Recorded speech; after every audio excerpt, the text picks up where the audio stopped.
오늘의 성경 말씀은 디도서 2장 6절에서 8절까지의 말씀입니다. 너는 이와 같이 젊은 남자들을 신중하도록 권면하되 범사에 내 자신이 선한 일에 본을 보이며 교훈에 부패하지 아니함과 단정함과 책망할 것이 없는 바른 말을 하게 하라. 이는 대적하는 자로 하여금 부끄러워 우리를 악하다 할 것이 없게 하려 함이라. 아멘.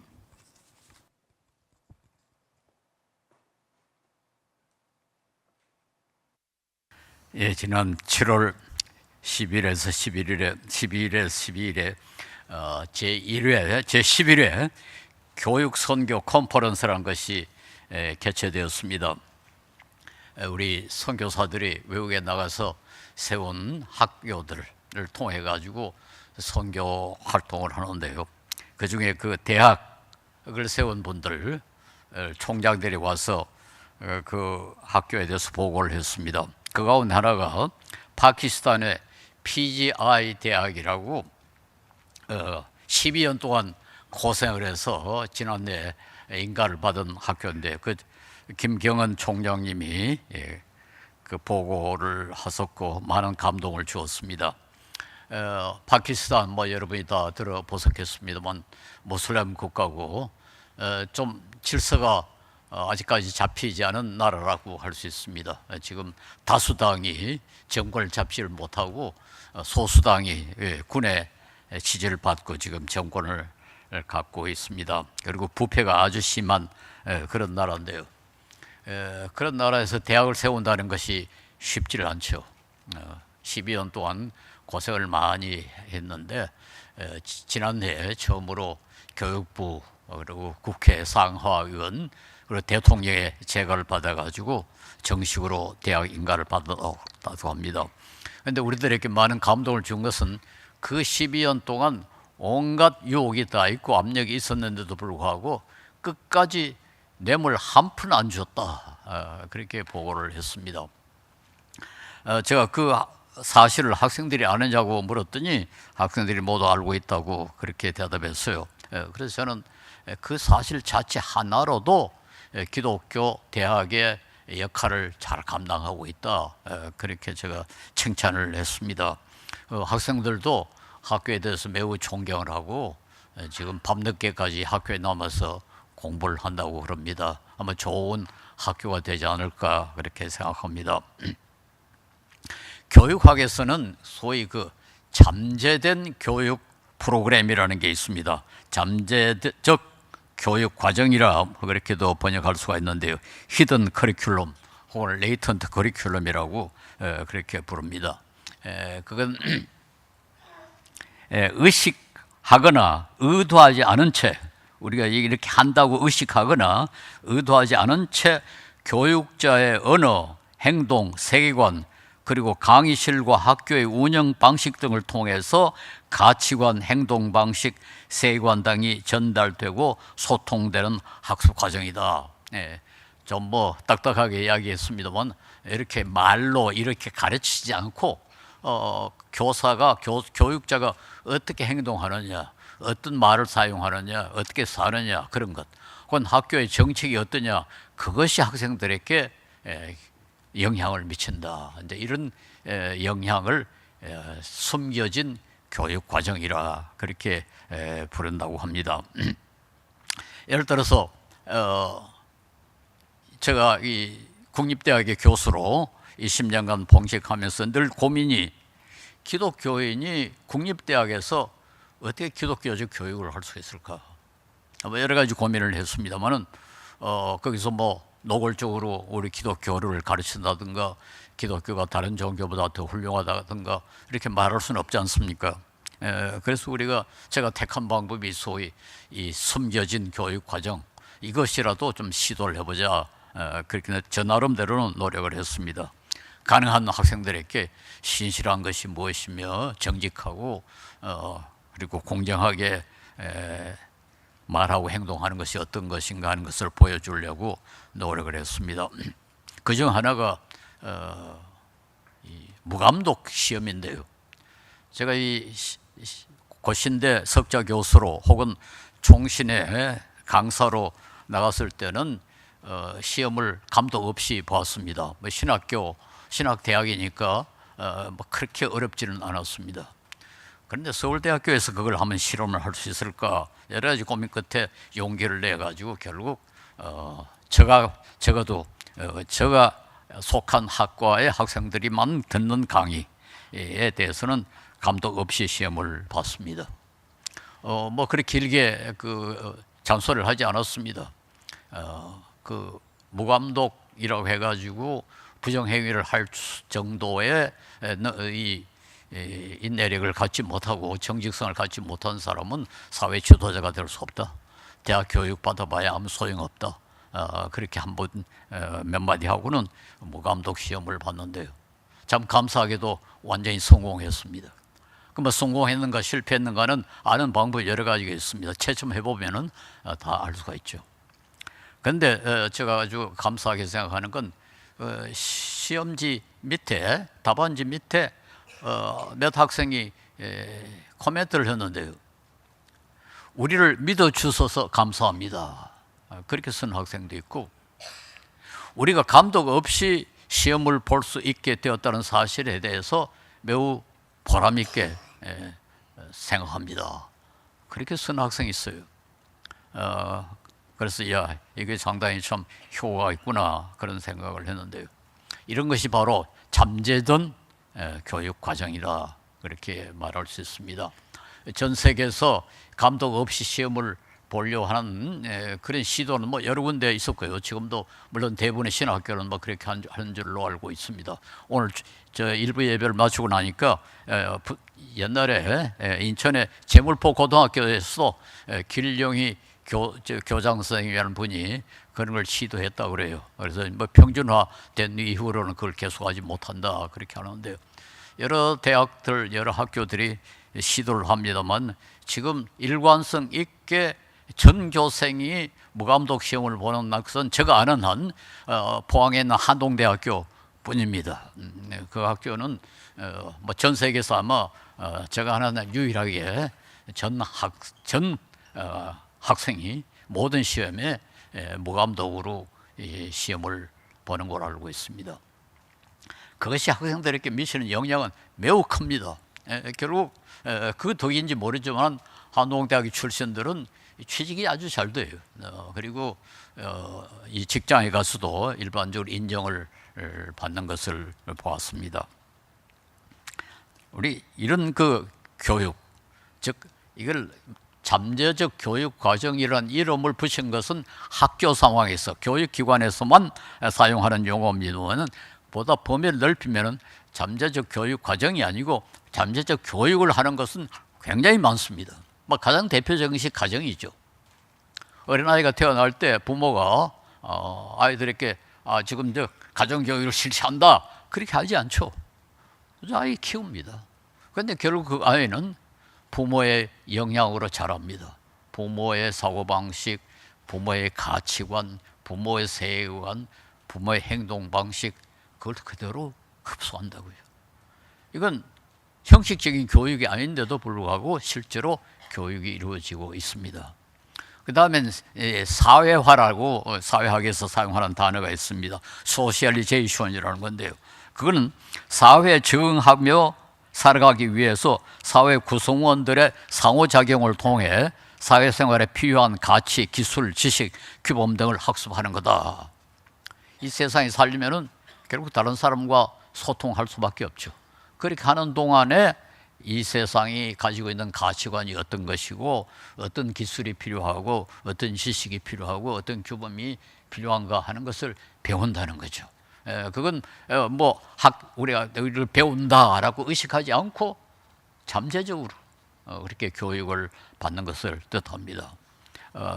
아주 무서운 것은 언어 교육 아니겠습니까? 저는 이 모국어를 배운다는 게 이게 참 신기하다고 생각합니다.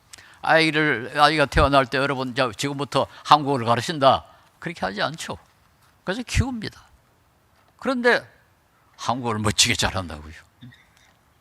우리가 늘 그러지 않습니까? 미국에 가니까 미국 아이들은 영어 하나도 공부 안 했는데도 영어를 그렇게 잘하더라. 외국 사람은 우리 한국에 대해서 같이 말하지 않겠습니까?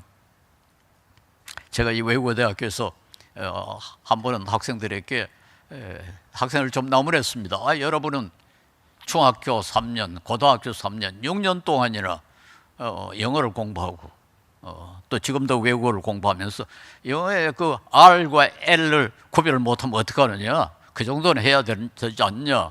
그렇게 했더니 어떤 학생이 선생님은 근 40년간 한국어를 하면서 시옷과 상시옷도 구별을 못하면서 뭘 또 우리가 R하고 L 구별을 못한다고 비판합니까? 그러더라고요.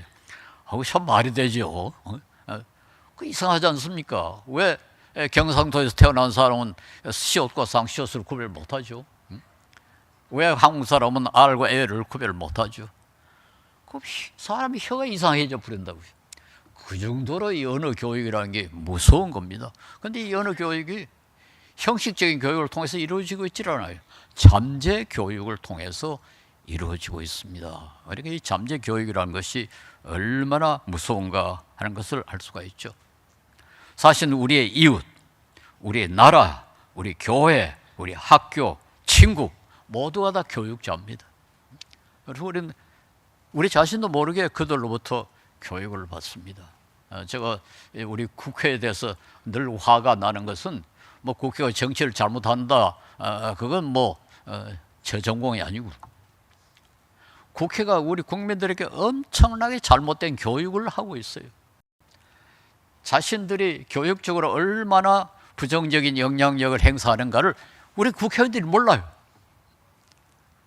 그런데 이런 국회의원을 계속 두면은 우리나라가 선진국이 되기가 아주 어렵습니다. 우리는 계속해서 교육을 받습니다. 그리고 우리가 또 교육을 합니다. 서로 교육을 합니다. 이 잠재적 교육, 이건 아득한 옛날에도 중요하다는 것을 인정했던 것 같아요. 맹모삼천이라는 말 들어보셨죠? 맹자의 어머니가 이사를 3번이나 했다. 자기 아들이 제대로 된 인격 교육, 가치 교육을 받기 위해서 그 적절한 환경을 찾아다니면서 3번이나 이사를 했다. 그런 전설이 있지 않습니까? 그래서 이걸 맹모삼천이라고 그러는데, 이런 전설이 있는 거로 봐서 옛날에도 잠재 교육이 참 중요하다 하는 것을 사람들이 알았음을 보여주고 있습니다. 바울 사도는 이 크레다 교회, 거기에 그 목사님이 디도 목사로 안수를 받았는지 아닌지는 모르겠습니다만 그 제자 디도에게 교회를 어떻게 운영해야 할 것인가를 디도서에서 가르치고 있습니다.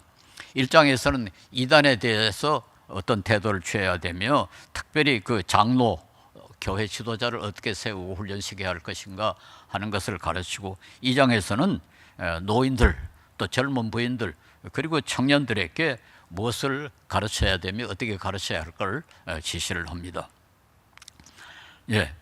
교회는 교육기관입니다. 그때나 지금이나 교회에서 하는 일 가운데 아주 중요한 것이 하나님에 대하여, 예수님에 대하여, 구원에 대하여 기본적인 교육을 시키는 것이다. 그렇게 말할 수가 있습니다. 이런 지식은 하나님의 계시에 근거한 겁니다. 계시란 말은 하나님이 자기의 뜻을 우리에게 알려주는 것을 계시라고 그러는데, 계시가 필요한 이유는 계시가 없으면 우리가 모르기 때문에 그렇습니다. 이 성경이 가르치는 계시는, 알려주는 계시는 우리가 스스로 깨달을 수도 없고 이 세상 사람들이 발견할 수도 없고, 이건 바깥에서 들어와야 하는 정보입니다. 그래서 우리 기독교는 어차피 교육의 종교입니다. 즉 배워야 돼요. 이거 스스로 깨닫거나 스스로 발견하거나 이 세상에 있는 것이 아니고 아주 바깥에서 정보가 들어오기 때문에 그걸 우리가 배워야 됩니다. 고대 그리스인들은 배울 필요가 없다고 생각했어요.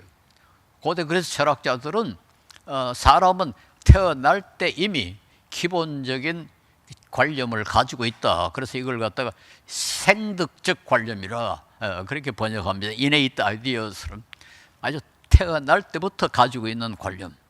그러니까 사람은 이 세상에 몸을 입을 때에 이미 그 관념을 가지고 있지만 다만 잊어버리고 있었다. 잊어버리고 있었다.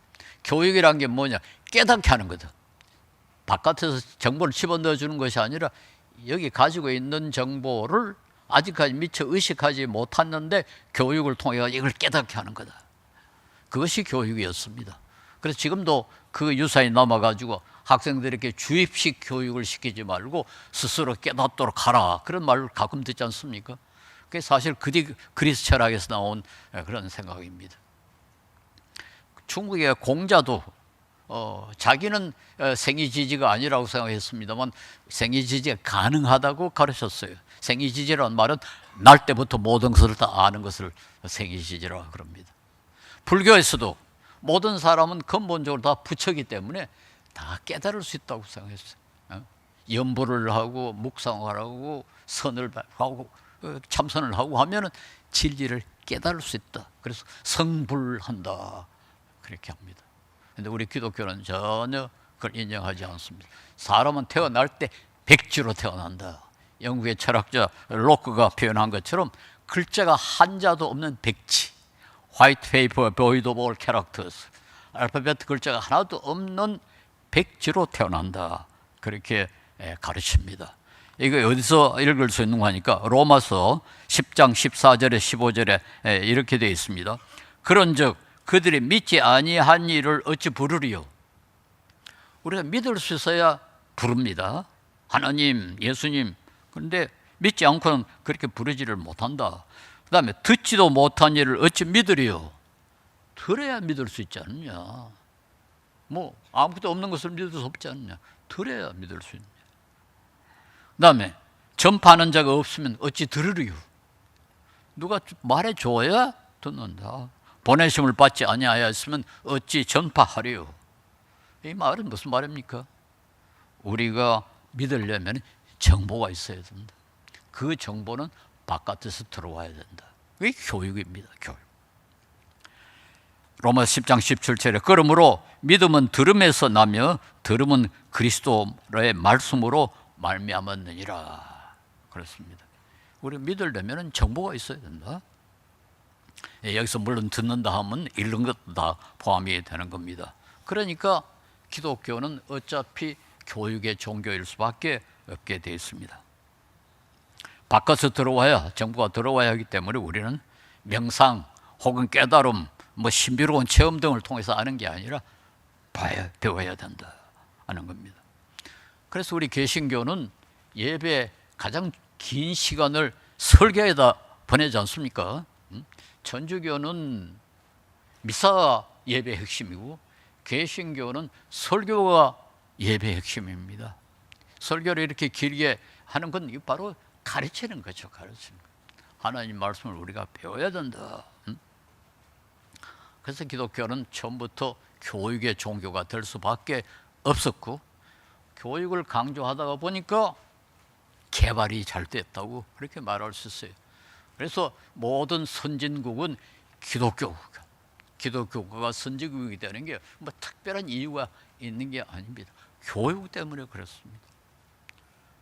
지금 영국의 레가툼 인스티튜트라는 곳이 해마다 세계 모든 나라, 뭐 160몇 나라입니다. 조사를 해가지고 어느 나라가 가장 번영하냐, 번영 지수라는 걸 발표를 하는데요. 제가 이거 한번 들어보니까 세계 가장 잘 사는 15개 나라가 모두 기독교 국가예요. 그 15나라 기독교 국가 가운데 4나라는 가톨릭 국가입니다. 룩셈부르크, 벨기에, 아일랜드, 오스트리아 이 4나라만 가톨릭 국가고 나머지 11나라가 개신교 국가들입니다. 그런데 이 개신교 국가들이 잘 살아야 할 이유가 없어요. 다른 조건이 없어요. 기후가 좋습니까? 제가 10년 동안이나 살았던 네덜란드라는 나라는 기후가 얼마나 나쁜지요. 거의 매일처럼 비가 옵니다. 그래서 뭐 이 영어로 good morning, 뭐 good day 하는 이유가 이게 good이라는 말이 그게 그 바라는 거라고 그래요. 오늘 날씨 좋았으면 좋겠다 그 말이에요. good morning, 오늘 날씨가 좋은 아침이 됐으면 좋겠습니다. 그런 뜻이라고 그래요. 그만큼 날씨가 나쁩니다. 그리고 네덜란드 같은 나라는 그렇게 비는 많이 오는데 땅은 또 지금 국가의 거의 한 절반이 수면보다 낮지 않습니까? 그러니까 이 빗물을 어떻게 합니까? 퍼올려야 됩니다. 퍼올려야 돼요. 옛날에는 풍차라는 것이 있어가지고 계속 물을 퍼올렸는데 요즘 전기로 퍼올립니다. 한번 생각해 보세요. 제가 살던 브로우키라는 마을에 저희 집이 있었는데 저희 집이 바로 운하 옆에 있어가지고 창문으로 내다보면 배가 공중으로 이렇게 큰 배가 지나가요. 그 운하의 수면이 제가 살고 있던 지붕보다 더 높습니다. 그런 나라에서 뭐 지하자원이라는 게 뭐가 있습니까? 그런데 어떻게 그런 나라가 우리보다 참 배나 더 잘 사는 선진국이 됐을까요? 교육 때문에 그렇습니다. 교육 때문에. 교육은 우리 기독교가 그렇게 중요하게 생각하는 그런 요소입니다. 그런데 이 교육에는 물론 이 명시된 교육, 좀 학교에서 가르치고 설교하고 언어를 사용하는 그런 교육이 있는가 하면은 아까도 이야기한 것처럼 그 명시적이지 아니한 잠재적 교육도 상당히 크게 영향을 행사합니다. 그리고 어떤 점에서는 또 이 잠재적 교육이 명시된 교육보다 훨씬 더 큰 영향력을 행사할 수가 있습니다. 특별히 어떤 인품을 갖게 되는가, 어떤 인격자가 되는가, 어떻게 사는가, 이런 것은 오히려 잠재적 교육이 더 큰 영향을 끼친다, 이렇게 말할 수 있습니다. 그래서 우리 교회 설교가 어떻게 이루어지는가, 그것도 중요하지만은 설교자가 어떻게 행동하고 어떤 가치관을 가지고 있고 어떤 영향력을 행사하는가, 이것도 중요합니다. 뭐 설교자뿐만 아니죠. 교회 장로도 마찬가지고 교회 자체도 마찬가지입니다. 가령 비소금 교회가 예배당 없는 교회로 지금 그걸 공식적으로 선언을 하지 않습니까? 우리는 벽돌보다 사람에 투자한다. 이게 엄청난 교육 효과를 가져옵니다. 이 교회는 그 물질을 갖다가 하나님께 주신 물질을 갖다가 화려한 예배당에 사용하는 것이 아니라 그보다 훨씬 더 생산성이 높은 사람에게 투자한다. 그 자체가 가치관에 엄청난 큰 영향을 행사하는 겁니다. 근데 최근에 좀 걱정스러운 현상이 하나 있는데, 이게 뭔가 하니까 우리가 받는 이 대중 매체의 영향입니다. 오늘날 우리가 이 매체의 영향이 과거 어느 때보다 더 크지 않지 않습니까?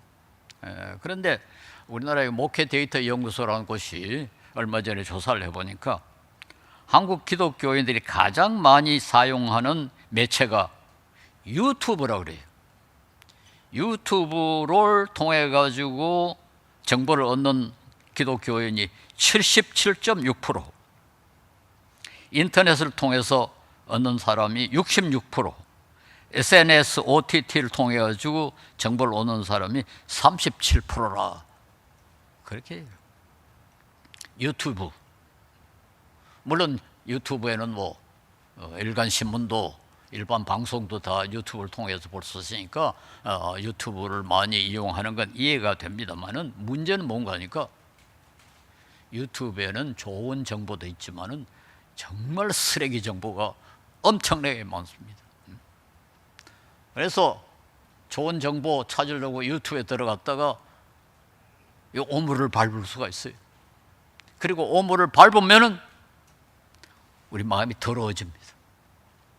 우리 마음이라는 게 그렇게 신비스러운 게 아닙니다. 물 웅덩이와 같습니다. 더러운 물이 들어오면 웅덩이가 더러워져요. 계속 들어오면 더 더러워집니다. 깨끗한 물이 들어오면 웅덩이 깨끗해집니다. 우리 마음이라는 건 대단한 게 아니에요. 어떤 정보가 들어오느냐에 따라서 그게 결정이 되는 거죠.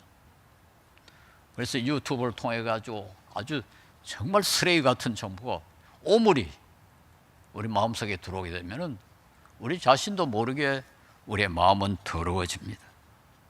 그런데 유튜브에는 물론 좋은 정보도 있지만은 거짓 뉴스, 음란, 폭력, 미신, 우리 마음에 해를 끼치는 더러운 것들로 가득 차 있습니다.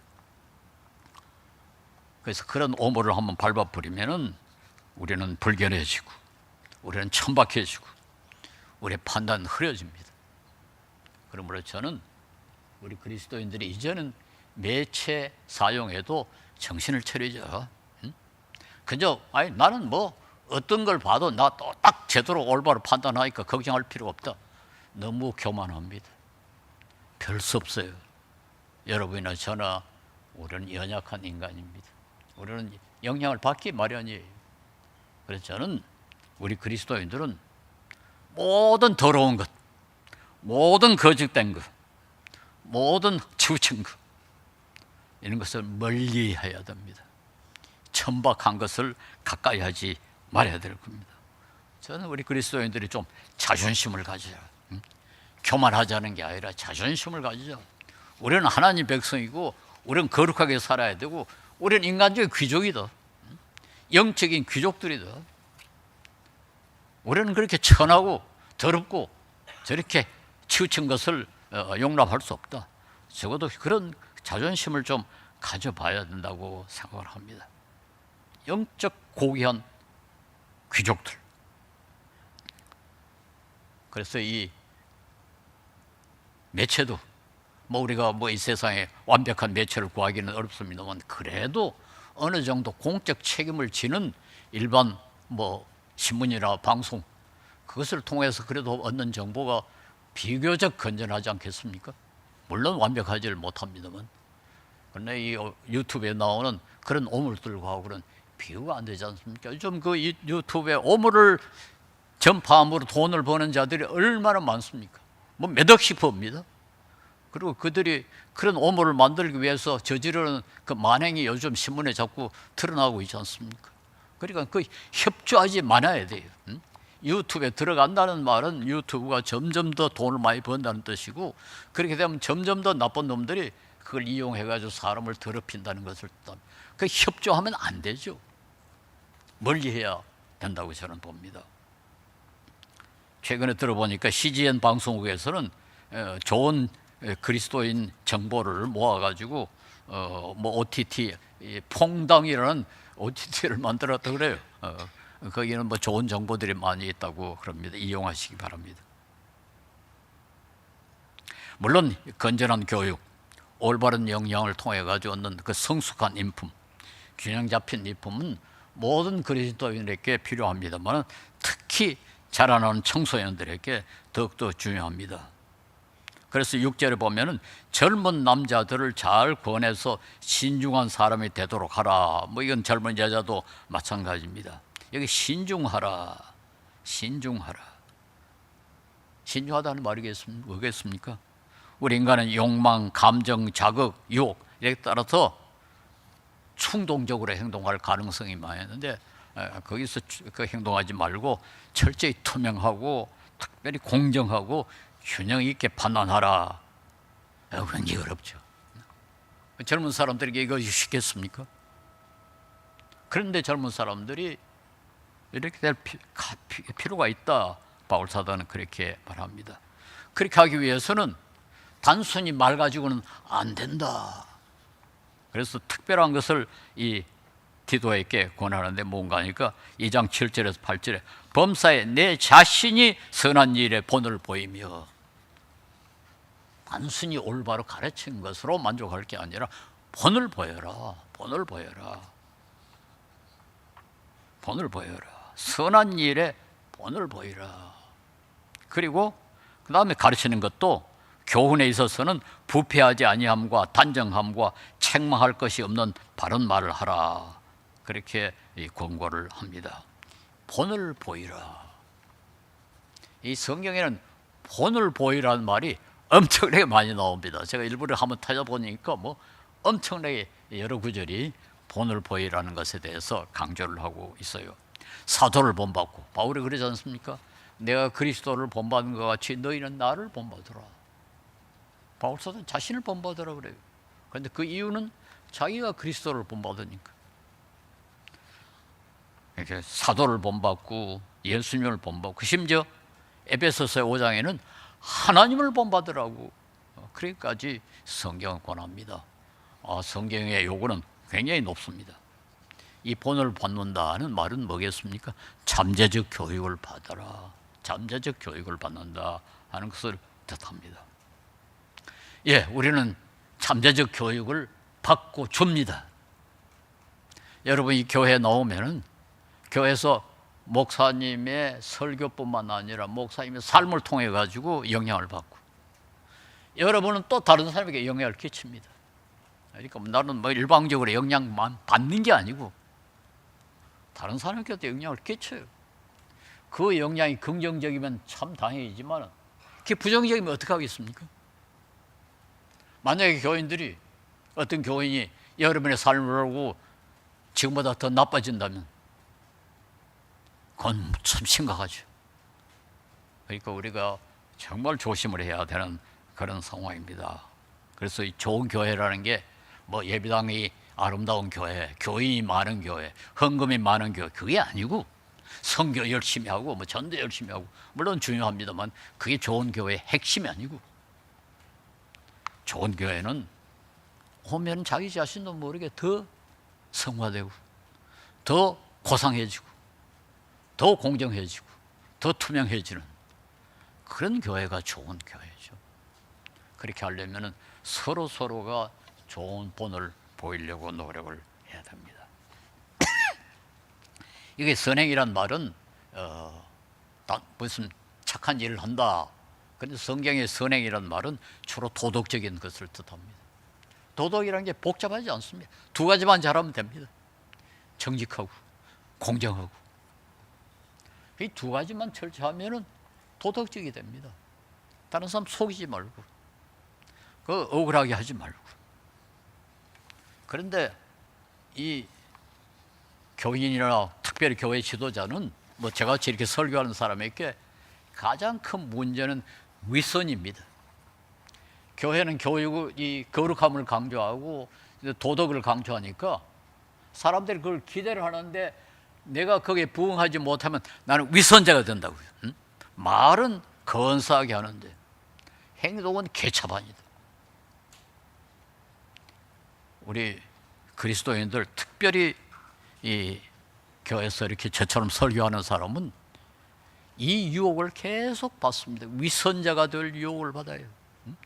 교인들이 이런 정도의 수준의 것을 요구를 하니까 실제로 나는 이 정도밖에 안 되면서 마치 이 정도 이런 것처럼 행동한단 말이에요. 이렇게 되면 위선이 되지 않습니까? 젊은 사람들이 제일 싫어하는 것이 위선입니다. 그러니까 바울 사도가 디도를 보고 행실로 모범을 보여라, 선한 행실을 하라. 그 말은 단순히 말만 잘할 게 아니라 올바로 살아라. 예. 이 위선에게 그리스도인에게 아주 큰 어려움입니다. 뭐 이 세상은 어느 정도 다 위선적으로 움직이고 있습니다만은, 그러나 적어도 그리스도인들은 그 위선적이 되어서는 안 될 텐데 누구보다도 더 많은 위선적이 될 유혹을 받고 있으니까 이게 참 큰 문제죠. 뭐 여러분도 뭐 그렇겠지만 저 같은 사람이 이제 가장 큰 그 괴로움을 당하는 게 바로 이 문제입니다. 계속해서 나는 위선자가 아닌가, 위선자. 교인들에게, 학생들에게는 아주 멋진 것을 가르치면서 자기는 그렇게 살지 못하는. 예, 우리는 우리가 말하는 것과 행동하는 것이 좀 가까워지도록 계속 노력을 해야 된다. 이렇게 말할 수 있습니다. 그리고 특별히 말을 조심해라. 말을 조심해라. 8절에 보면 책망할 것이 없는 바른 말을 하게 하라. 우리 인간 공동체의 요소가 공동체를 이루는 데서 가장 중요한 역할을 하는 것이 말이죠. 뭐 어떤 단체는 완전히 말만으로 존재하지 않습니까? 뭐 국회가 그렇잖아요. 국회의원들이 하는 일이 뭡니까? 말하는 겁니다. 그래서 교회에서도 뭐 거의 대부분의 일이 말로 이루어지지 않습니까? 그렇지, 말이 건전하고 말이 제대로 돼야 그 공동체가 건전해질 수 있다, 이렇게 말할 수 있습니다.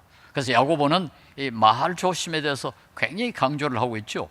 1장 26절에, 야고보서 1장 20절에 누구든지 스스로 경건하다 생각하며 자기 혀를 재갈 물리지 아니하고 자기 마음을 속이면 이 사람의 경건은 헛것이다, 헛것이다. 자기는 경건하다고 해놓고 실제로 말을 제대로 하지 못하고, 말을 제대로 컨트롤하지 못하고 속이면은 헛것이다. 3장 2절에 우리가 다 실수가 많으니 만일 말에 실수가 없는 자라면 온전한 사람이라 능히 온몸을 굴레 씌우리라.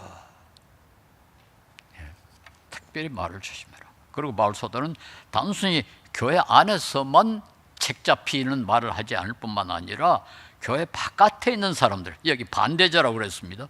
교회 바깥에서도 기독교를 비판하는 사람들조차도 책 잡을 수 없도록 말을 조심하라. 말을 논리적으로 하고 근거 있는 말을 하고 정직한 말을 하고 특별히 예의 바르게 말을 해서 다른 사람들이 설득을 당해야지, 다른 사람들이 그거 가지고 책을 잡을 수 있도록 그렇게 하지 마라. 예, 교양이 있는 말, 이런 상당한 노력이 필요합니다. 상당한 노력이 필요하고 상당한 잠재 교육이 필요합니다. 그런 사람을 본받고 그런 사람 옆에 있어야 그런 면능력을 얻을 수 있지 않겠습니까? 저는 우리 부모님들, 특별히 그 젊은 부모님들, 어린 아이를 가진 부모님들에게 권하고 싶은 것은 아이들이 누구와 노는가, 아이들이 어떤 친구를 사귀는가에 대해서는 좀 관심을 가져야 됩니다. 그 잘못된 친구를 만나게 되면은 그건 큰 재앙입니다. 아이들은 다른 아이의 영향을 가장 많이 받아요. 그래서 하는 수 없습니다. 살펴야 됩니다. 그래가지고 친구가 제대로 된 아이가 아니면은 같이 사귀지 못하도록 만들어야 돼요. 그뿐만 아니라 우리 아이가 다른 아이에게 좋은 영향을 끼칠 수 있도록 해야 되겠죠. 이건 매우 중요합니다. 물론 아이들에게만 중요한 건 아닙니다. 우리 어른들도 마찬가지입니다. 유유상종이라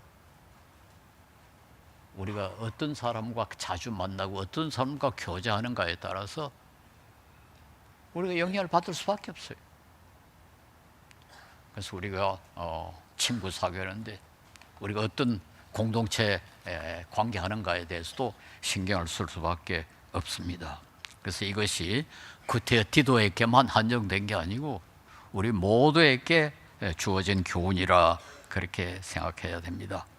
우리는 모두 잠재적 교육을 받고 있고 잠재적 교육을 하고 있다.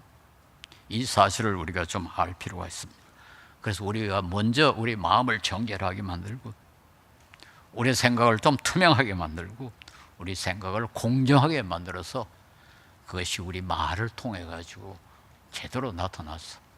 심지어 불신자들조차도 책 잡을 수 없을 정도의 그런 수준의 그런 경건에 도달하라. 그래서 우리 모두가 서로 본을 보일 수 있기를 바랍니다. 우리 비소음교회가 이런 성도들로 가득한 교회가 돼서 이 교회에 출석하는 모든 사람은 사람들이 이상하다. 비소음교회 다니는 사람들은 좀 다르더라. 좀 믿을 수 있더라. 그런 사람 좀 같이 좀 사귀었으면 좋겠다. 그런 소리를 들을 수 있도록 서로 격려하고 서로에게 자극을 줄 수 있고 서로에게 좋은 잠재적 교육을 할 수 있도록 노력해 주시기 바랍니다. 기도하겠습니다. 지극히 거룩하시고 자비로우신 우리 하나님, 주님께서 이 소중한 구원의 도리를 우리에게 알게 하시고 우리에게 고귀한 인격을 갖추라고 귀한 말씀 허락하셨는데 주님이여, 저희들이 너무 부족합니다. 너무 온전하지 못합니다. 우리 마음이 여러 가지 더러운 것으로 가득 차 있고 우리 이웃에게 나쁜 영향도 끼칩니다. 주님께서 우리를 불쌍히 보시옵소서. 우리가 연약하오니 우리에게 내버려 두지 마시고 성령께서 항상 함께하여 주셔서 우리를 하여금 주님의 모습을 조금이라도 보완될 수 있게 하시고 다른 성도들에게 본이 될 수 있도록 우리 한 사람 한 사람 복 내려 주시옵소서. 예수 이름 받들어 기도 올려옵나이다. 아멘. 찬송가 455장 말씀 생각하면서 함께 찬양 드리겠습니다.